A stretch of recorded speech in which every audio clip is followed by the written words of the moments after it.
एकूणच सध्या निवडणुकीची रणधुमाळी सुरू आहे। कुठे कशी परिस्थिती आहे पाहूया टॉप 9 घडामोडींमधून। आज प्रचाराचा सुपर संडे, तर उद्या प्रचाराच्या तोफा थंडावणार। 2 डिसेंबरला 246 नगरपरिषदा आणि 42 नगरपंचायतींसाठी मतदान। जळगावच्या मुक्ताईनगरमधील प्रचार सभेत केंद्रीय राज्यमंत्री रक्षा खडसे भावुक झाल्याचं पाहायला मिळालं। राजकारणाशी काहीही देणं-घेणं नसताना परिस्थितीमुळे मला राजकारणात यावं लागलं, असं रक्षा खडसे म्हणाल्या। पती निखिल खडसेंच्या आठवणीत रक्षा खडसे भावुक।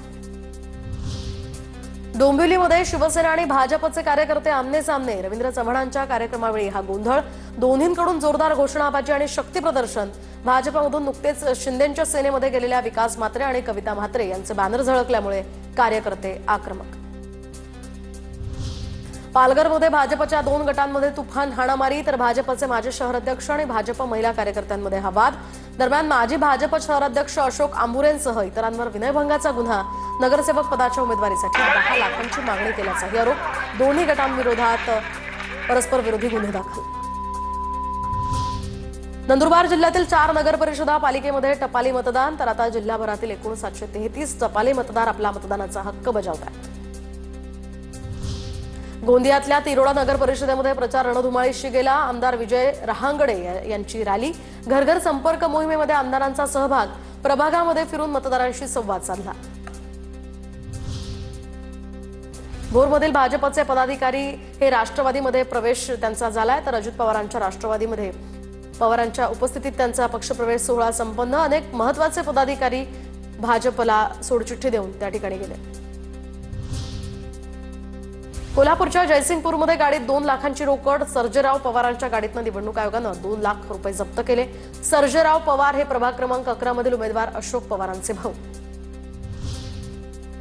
राज्यात सर्वाधिक नगरसेवक भाजपचे होतील, तर धुळ्यातील 4ही नगर परिषदेवर आमची सत्ता येईल, जयकुमार रावल यांचा दावा। तर सध्या स्थानिक स्वराज्य संस्थांच्या निवडणुकांची रणधुमाळी सुरू आहे। दुसरीकडे मनपा निवडणुकाची सुद्धा रणधुमाळी सुरू झालेली आहे। पाहूया त्याच संदर्भातल्या टॉप 9 बातम्या। मुंबई पालिका प्रशासन दुबार नावाची पडताळणी करणार। नावातील साधर्म्यांमुळे आता दुबार मतदारांमध्ये वाढ झाल्याची माहिती। मुंबईतील मतदार यादीत 11 लाख दुबार नावं, त्यापैकी 4 लाख नावं ही एकापेक्षा अनेक वेळा असल्याची माहिती। धुळे महानगरपालिकेनं जाहीर केलेल्या प्रारूप मतदार यादीमध्ये मोठ्या प्रमाणात घोळ, अनेक नागरिकांसह नगरसेवकांचं नाव वेगळ्या प्रभागात गेल्याची हरकत या ठिकाणी प्राप्त झाली आहे। तर हरकतींचा अक्षरशः पाऊस, आठवड्याभरामध्ये तब्बल 28,000 हरकती महापालिकेत प्राप्त। डोंबिवलीमध्ये भाजपचा मनसेला धक्का। डोंबिवली मनसेचे जिल्हाध्यक्ष प्रकाश भोईर आणि त्यांच्या पत्नी या शेकडो पदाधिकारी आणि कार्यकर्त्यांसह भाजपात, तर प्रदेशाध्यक्ष रवींद्र चव्हाण यांच्या उपस्थितीत पक्षप्रवेश। केडीएमसीमध्ये मनसे आणि ठाकरेंच्या युतीच्या चर्चेआधीच मनसे जिल्हाध्यक्षांचं पक्षांतर।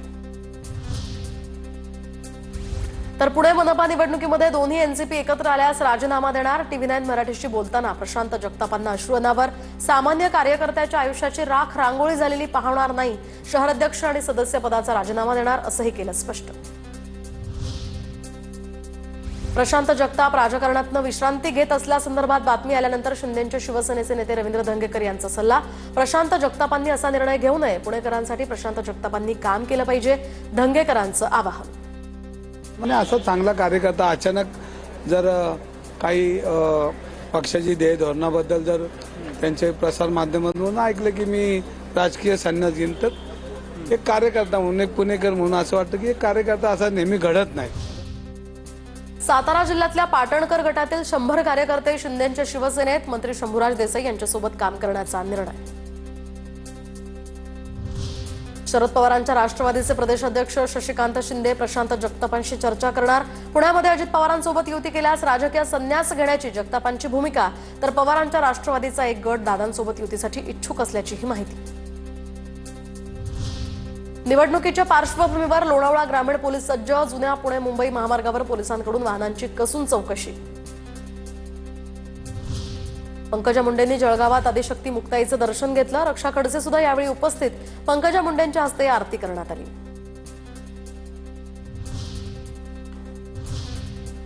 आता बघूया टॉप 9 मोठ्या बातम्या। कुंभमेळ्यासाठी 25,000 कोटी गिरीश महाजन खिशात घेऊन बसलेत। सर्व पैसे शेवटी गुजरातच्याच ठेकेदारांकडे जातील, सामानाच्या रोखठोकमधून सरकारवर निशाणा। ऑपरेशन टायगर सर्व महाराष्ट्रासह धाराशिव जिल्ह्यात सुद्धा सुरू असल्याचं नाकारता येत नाही. प्रताप सरनाईक यांच्या वक्तव्यामुळे धाराशिवमध्ये खळबळ. युगेंद्र पवारांचा विवाह सोहळा, सुप्रिया सुळेंसह संपूर्ण पवार कुटुंबियांचा जल्लोष. अजित पवार मात्र प्रचारात व्यस्त. आधी लगीन कोंढण्याचं मग रायबाचं असं वक्तव्य अजितदादांनी केलं होतं. मुख्यमंत्र्यांनी दत्तक घेतलेल्या नाशिकमध्ये वृक्षतोड, तर नाशिकमध्ये आमची सत्ता असताना सुंदर गार्डन बनवलं होतं. मनसेच्या संदीप देशपांडेंची टीका. नाशिकच्या तपोवनमधील वृक्षतोडीविरोधात ठाकरेंची सेना आक्रमक. ठाकरेंच्या सेनेकडून तपोवनमध्ये घोषणाबाजी. नागपूरमध्ये हिवाळी अधिवेशनाच्या तयारीला वेग. रवी भवन परिसरातील मंत्र्यांचे बंगले आणि आमदार निवास परिसरातील काम आता अंतिम टप्प्यात. तर 8 डिसेंबरपासून नागपुरात हिवाळी अधिवेशन सुरू होणार. अमरावतीमधील प्रचार सभेत पत्रकारांना बसू न दिल्यामुळे अनिल बोंडे आक्रमक. पोलिसांनी सुपारी घेतली आहे का, अनिल बोंडेंचा सवाल. पुण्यात ठिकठिकाणी बिबट्याचा वावर. बिबट प्रवण क्षेत्रातील शाळा लवकर भरवण्याच्याही सूचना. दितवाह चक्रीवादळामुळे राज्यात पावसाची शक्यता. तापमानातही चढउतार राहण्याचा अंदाज. तामिळनाडू, आंध्र प्रदेशाला सुद्धा तडाखा.